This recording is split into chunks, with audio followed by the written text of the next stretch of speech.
You're watching Fugitive Red-Eye, and welcome to another anime review. Today I'll be reviewing the 2009 anime series Mazinger Edition Z: The Impact, also known as Shin Mazinger Impact Chapter, or simply Shin Mazinger. Let me start out by saying that this was the first actual Mazinger Z series that I sat down and watched. I have not yet seen the original. Prior to this, the only other Mazinger Z things I had seen were Mazinger Z vs. Devilman and Chibi Chara Go Nagai World. I have also played a little bit of the SNES Mazinger Z game and the Sega Genesis Mazin Saga games. Other than that, I haven't had a ton of exposure to Mazinger Z, so this was my first real exposure to Mazinger Z. So as far as that goes, I'm actually going to try to avoid spoilers as much as possible, just because I thought it was a really interesting series and it had a lot of twists in it that I don't want to spoil. But as far as it goes, Shin Mazinger is the story of a boy named Koji Kabuto, whose grandpa invented this robot called Mazinger Z. His grandpa, his dad, and another scientist by the name of Dr. Hell discovered something called photon energy, which is later revealed to have a connection to,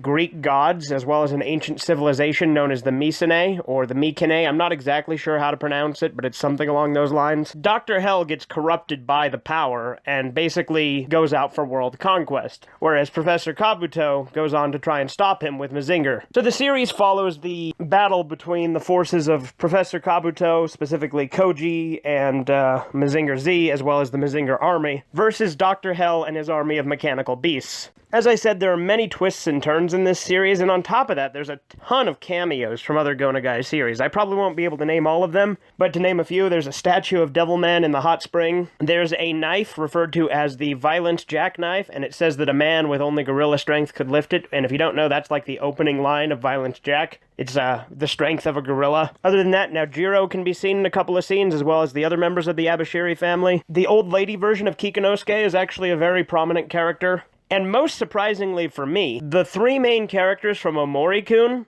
were in it. Now, a lot of you might not know what Omori-kun is, but basically it's this story about these three filthy beggars named Omori, Omako, and Kojiji. Well, all three of them actually appear in this series. Omori appears once, and I thought it was just going to be a one-off appearance, because, they find him in the grass, and he's like, "Oh, you found me." And then later on, it shows the three of them in a garbage can talking about what would happen if all the garbage got destroyed in the town, because it's being attacked by these giant robots. On top of that, Viscount Pigman actually appears as Jim Mazinger for most of it. His true form is shown a few times, but most of the time he's shown as Jim Mazinger, which is another Violent Jack character. And like I said, I'm sure there's plenty more. But as far as that goes, there's also... Mazinger is kept at this spa called Kuragani House, and they have these people guarding it. This guy named Cross, this guy named Django, this guy named Sensei. And all of them have, special abilities, and all of them have their bodies reconstructed with Super Alloy Z, which is what Mazinger is made out of. And Mazinger is powered by photon power, and each of these people have photon bombs inside of them. Like I said, I'm going to try to avoid spoilers, so there's a lot of battles in this. Each episode he fights different robots for a lot of it, but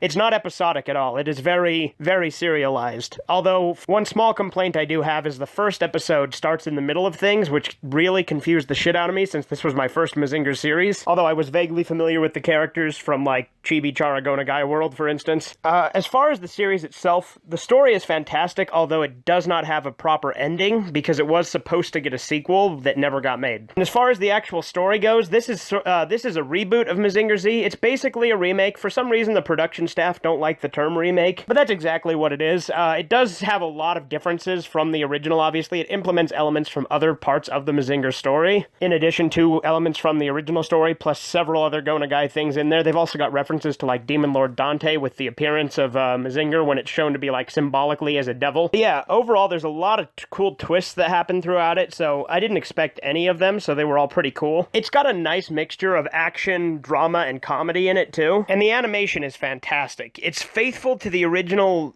artwork that Go Nagai himself drew, but it's also very, very stylistic and really cool looking. It's very clean. Whenever Dr. Hell is shown with inside Bardos Island, there's this weird sky thing behind him that is clearly a stylistic choice that's probably not even really there, but it looks fantastic. But as far as that goes, I'd say this is a great series, and if you're a fan of Mazinger Z, definitely check it out.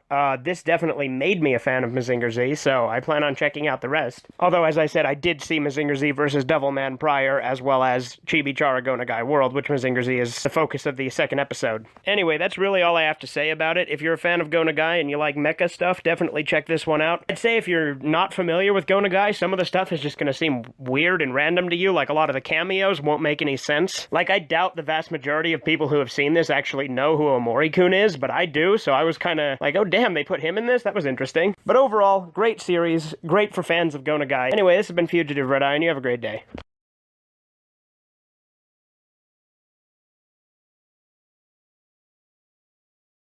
Subscribe to Fugitive Red Eye.